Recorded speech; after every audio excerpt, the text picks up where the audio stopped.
అది September 21, 1953. North కొరియాకి చెందిన ఒక ఫైటర్ పైలట్ తన ఎయిర్ క్రాఫ్ట్ తీసుకుని సునాన్ అనే ఎయిర్ ఫీల్డ్ నుంచి బయలుదేరాడు. అది ఒక నార్మల్ రొటీన్ ఫ్లయింగ్ ప్రాక్టీస్. విమానంలో కూర్చుని మెల్లిగా థ్రాటిల్ ని ముందుకు చేశాడు. విమానం టేక్ ఆఫ్ అయ్యింది. కింద ఉన్న తన సీనియర్స్ కి ఆ పైలట్ పైన ఫుల్ నమ్మకం ఉంది. మార్నింగ్ తన్ని చూసినప్పుడు ఎవ్వరికి అనుమానం రాలేదు. చాలా సేపటి వరకు ఆ ఫ్లైట్ లో నో కుమ్సుక్ నార్మల్ గానే తిరిగారు. కానీ సడన్ గా ఒక టర్న్ తీసుకుని దగ్గరే ఉన్న సౌత్ కొరియా వైపు వెళ్లడం స్టార్ట్ చేశారు. 20 నిమిషాల్లో బార్డర్ దాటేశారు. సౌత్ కొరియాలో ఉన్న యుఎస్ ఎయిర్ ఫోర్స్ బేస్ లో ఎవ్వరికి చెప్పకుండా ల్యాండ్ అయిపోయారు. ల్యాండ్ అయిన తర్వాత ఎయిర్ క్రాఫ్ట్ నుంచి బయటకు వచ్చి చేతులు పైకెత్తి సరెండర్ అయిపోయారు. తను వచ్చింది ఒక MiG-15 సోవియత్ ఫైటర్ జెట్ లో. ఆ కాలంలో సోవియత్ యూనియన్ ఒక మోస్ట్ అడ్వాన్స్డ్ ఫైటర్ జెట్ అది. అండ్ అది కోల్డ్ వార్ టైం కాబట్టి యుఎస్ఏ ఎప్పటి నుంచో ఆ విమానాన్ని చేతికి చిక్కాలనుకుంటుంది. కానీ ఇప్పుడు ఒక నార్త్ కొరియన్ ఫుల్లీ ఆపరేషనల్ గా ఉన్న MiG-15 ని అమెరికన్స్ చేతిలో పెట్టాడు. ఆ 21 ఏళ్ల అబ్బాయి పేరు నో కుమ్సుక్. తను ఈ ఒక్క పని చేసి కోల్డ్ వార్ దిశనే మార్చేశాడు. చివరికి ఆయనకి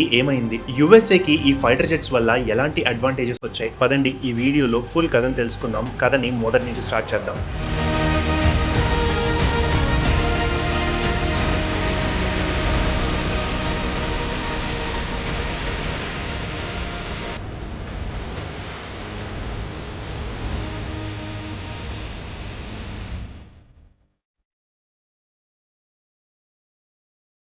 నో కుమ్సుక్ నార్త్ ఈస్టర్న్ కొరియాలో 1932లో పుట్టారు. ఆ కాలంలో కొరియా ఇంకా డివైడ్ అవ్వలేదు. కొరియా యాక్చువల్ గా 1945 లో డివైడ్ అయ్యింది. ఆ కాలంలో నార్త్ అండ్ సౌత్ కొరియా ఒకటిగానే ఉండేవి. తన ఫాదర్ ఒక ఇంజనీర్ గా పనిచేసేవారు. వాళ్ళది ఒక ఎడ్యుకేటెడ్ ఫ్యామిలీ. నో కుమ్సుక్ చిన్నప్పటి నుంచి బాగా చదువుకునేవారు. అందరూ తన తెలివితేటలకి మెచ్చుకునేవారు. 1945 లో వరల్డ్ వార్ 2 ముగిసింది. అప్పుడు సోవియత్ యూనియన్ నార్త్ కొరియాలోకి ఎంటర్ అయ్యి ఒక కమ్యూనిస్ట్ గవర్నమెంట్ ని నిలబెట్టింది. దానికి లీడర్ గా కిమ్ టు సుంగ్ చేసింది. కమ్యూనిస్ట్ గవర్నమెంట్ అంటే సింపుల్ గా చెప్తాను, ఏ గవర్నమెంట్ అయితే మీడియాని, ఎకానమీని, ఇంకా ప్రజల వాయిస్ ని కంట్రోల్ చేస్తుందో ఆ గవర్నమెంట్ ని కమ్యూనిస్ట్ గవర్నమెంట్ అని చెప్పొచ్చు. కిమ్ టు సుంగ్ ఆ కాలంలో one of the most dangerous leader అని అనేవాళ్ళు.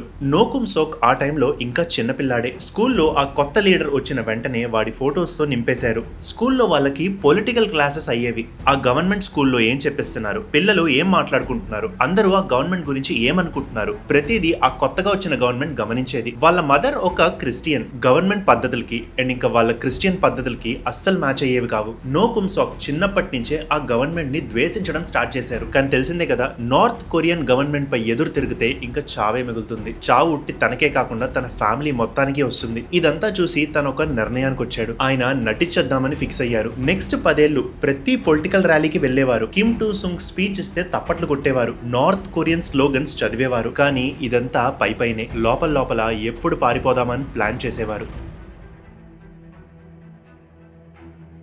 1950s లో నో కుమ్సుక్ కొరియన్ ఎయిర్ ఫోర్స్ లో జాయిన్ అయ్యారు. దేశం అంటే ప్రేమతో కాదు, ఏవియేషన్ అంటే ఇష్టంతో. దానితో పాటు మిలిటరీలో ఉంటే ఎవ్వరికి ఇంకా అనుమానం కూడా రాదు. 20 ఏళ్ల వయసులోనే ఒక MiG-15 అనే ఫైటర్ జెట్ కి పైలట్ అయ్యారు. అది అప్పట్లో సోవియత్ యూనియన్ కి చెందిన one of the most advanced fighter jets in the world. American fighter jets కన్నా ఎక్కువ ఎత్తు ఎగిరేవి, వాటికన్నా ఎక్కువ స్పీడ్ లో వెళ్లేవి. కొరియన్ యుద్ధంలో కూడా ఈ ఫైటర్ జెట్ వాడే నో కుమ్సుక్ ఫైట్ చేశారు. తన సీనియర్స్ దగ్గర టాలెంటెడ్ అండ్ ఇంకా నమ్మకస్తుడిగా పేరు తెచ్చుకున్నారు.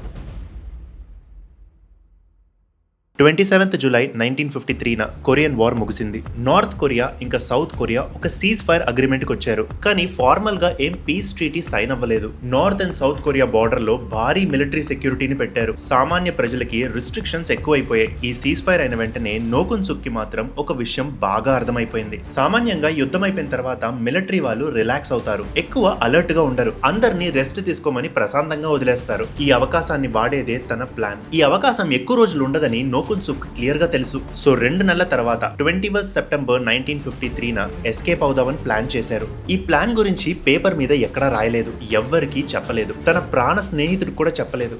ఎవరికైనా చెప్తే తను వెళ్ళిపోయిన తర్వాత వాళ్ళకి చావు కన్ఫర్మ్ అని తెలుసు. సో నోరు మూసుకుని ఉండడమే బెటర్ అనుకున్నాడు. సెప్టెంబర్ 21, 1953 ఉదయం ఒక రొటీన్ ట్రైనింగ్ ఫ్లైట్ కి వెళ్లాలని ఆర్డర్స్ వచ్చాయి. తన మైండ్ లో మాత్రం ప్లాన్ క్లియర్ గా ఉంది. ఆయన ఎవ్వరికి గుడ్ బై చెప్పలేదు, ఎవ్వరిని కాగలించుకోలేదు. MiG-15 లోకి ఎప్పట్లానే కామ్ గా ఎంటర్ అయ్యారు. మెల్లిగా తన థ్రాటల్ ని ముందుకు చేశారు. టేక్ ఆఫ్ అయిపోయారు. టేక్ ఆఫ్ అయిన వెంటనే భూమికి చాలా దగ్గరగా వెళ్లడం స్టార్ట్ చేశారు. అలా చేస్తే రడార్స్ వీళ్ళని ఈజీగా పట్టుకోలేవు. ఎయిర్ క్రాఫ్ట్ ని దక్షిణ వైపు తిప్పారు. నార్త్ కొరియా బార్డర్ దాటి సౌత్ కొరియాలోకి వెళ్ళిపోయారు.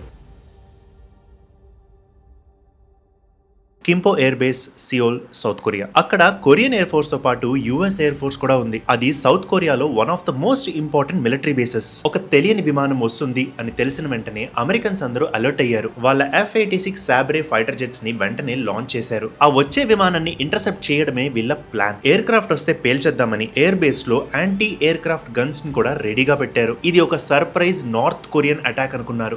నో కుమ్ సుక్కి ఇవన్నీ కింద జరుగుతున్నాయని కొంచెం కూడా ఐడియా లేదు. తను అమెరికన్ ఫైటర్ జెట్స్ ని గాల్లో నుంచే తన పక్కనే వెళ్తున్నట్టు చూశారు. రేడియో ఫ్రీక్వెన్సీలో మాట్లాడదామంటే తనకి ఇంగ్లీష్ రాదు. తన మనసులో మాట వాళ్ళకి చెప్పాలంటే కుదరదు. కళ్ళ ముందు ఏం ఉపాయం కనిపించలేదు. అప్పుడే తనకు ఒక ఐడియా తట్టింది. యాక్చువల్ గా ఏవియేషన్ లో నేను పీస్ఫుల్, ఏం హాని చేయడానికి రాలేదని చెప్పడానికి ల్యాండింగ్ గేర్ ని డౌన్ చేస్తారు. ఫుల్ గా గాల్లో ఉండగానే నో కుమ్ సుక్ ల్యాండింగ్ గేర్ ని డౌన్ చేశారు. అంటే I'm not here to attack, I want to land అని అర్థం. ఫైనల్ గా ఆ అమెరికన్స్ తన్ని ల్యాండ్ అవనిచ్చారు. సరిగ్గా ఉదయం 10 గంటలకి 21 సెప్టెంబర్ 1953 కింపో ఎయిర్ బేస్ లో నో కుమ్ సుక్ ల్యాండ్ అయ్యారు. బయటికి వచ్చి చేతులెత్తి సరెండర్ అయిపోయారు. దాని తర్వాత వెంటనే సౌత్ కొరియన్ ఇంకా అమెరికన్ ఇంటెలిజెన్స్ ఆఫీసర్స్ రన్వే పైనే వచ్చేశారు. అమెరికా ఎన్నో ఏళ్ల నుంచి ఎదురు చూస్తున్న సోవియట్ MiG-15 ఇప్పుడు వాళ్ళ కళ్ళ ముందే పర్ఫెక్ట్ గా ఒక్క పీస్ లో నించునుంది. ఈ సంఘటనకి కొన్ని నెలల ముందే అమెరికన్ విమానాలు నార్త్ కొరియాపై ఎగిరి వేల కొద్ది పేపర్స్ ని కింద విసిరేశారు. అందులో ఏం రాసుందంటే, ఎవరైనా నార్త్ కొరియన్ పైలట్ ఒక MiG-15 ని దొంగచాటుగా తీసుకుని వచ్చి మాకిస్తే $1,00,000 ఇస్తాం, దానితో పాటు ఫుల్ ప్రొటెక్షన్ ఇంకా సిటిజన్షిప్ ఇస్తామని రాసుంది. కానీ నో కుమ్ సుక్ ఆ పేపర్ ని ఎప్పుడూ చదవలేదని చెప్పారు. ఆ గవర్నమెంట్ ఇష్టం లేక అలా చేశానని చెప్పారు. అయినా కూడా ఆ $1,00,000 తీసేసుకున్నారు. ఈ ఆపరేషన్ పేరు అమెరికన్స్ మూలా అని పెట్టారు. అమెరికన్ స్లాంగ్ లో మూలా అంటే మనీ అని అర్థం. ఈ సంఘటన తర్వాత సోవియట్ యూనియన్ కి ఒక పెద్ద అవమానం వచ్చింది అండ్ అమెరికన్స్ కి ఒక పెద్ద గెలుపు.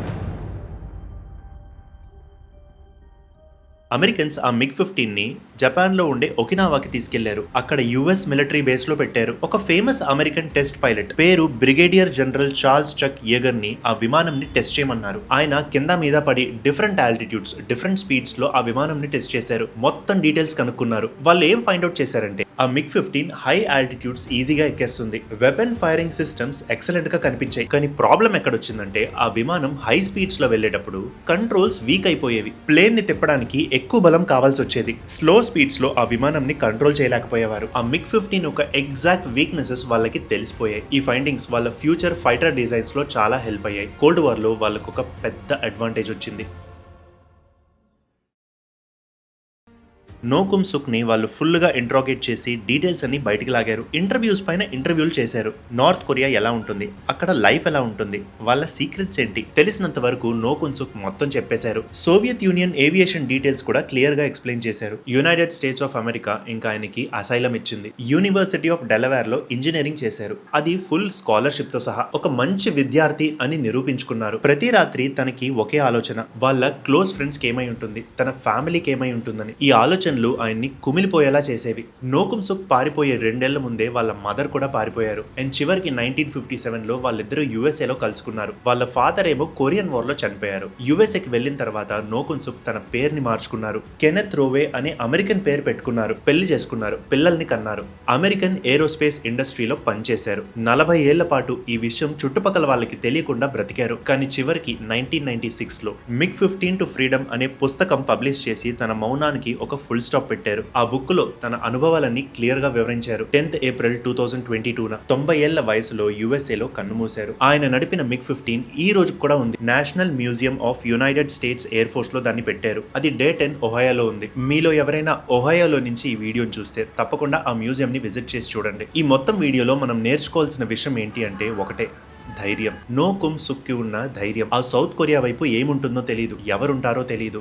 ఇన్ని చంపేనైనా చంపేయచ్చు. బ్యాకప్ ప్లాన్ ఏమీ లేదు. కానీ తన 20 నిమిషాలను నమ్ముకుని ధైర్యం చేసి అటువైపు వెళ్ళాడు. ఒక క్రూరమైన గవర్నమెంట్ నుంచి తప్పించుకున్నారు. ఇది నో కుమ్ సుక్ యొక్క కథ. అంతే. వీడియోని మనం ఇక్కడతో ఎండ్ చేద్దాం. యూట్యూబ్ దేవతని సంతోష పెట్టడానికి ఈ వీడియోని ఒక లైక్ చేసి వెళ్ళండి. నెక్స్ట్ ఏ టాపిక్ మీద వీడియో చేయాలో కమెంట్ చేసి చెప్పండి. ఛానల్ ని ఇంతవరకు సబ్స్క్రైబ్ చేయకపోతే సబ్స్క్రైబ్ చేసి ఆ బెల్ ఐకాన్ నొక్కి పెట్టుకోండి. నోటిఫికేషన్స్ ద్వారా నెక్స్ట్ వీడియో కూడా వస్తుంది. మళ్ళీ ఇంకో వీడియోలో కలుద్దాం. అంతవరకు సెలవు. జై హింద్.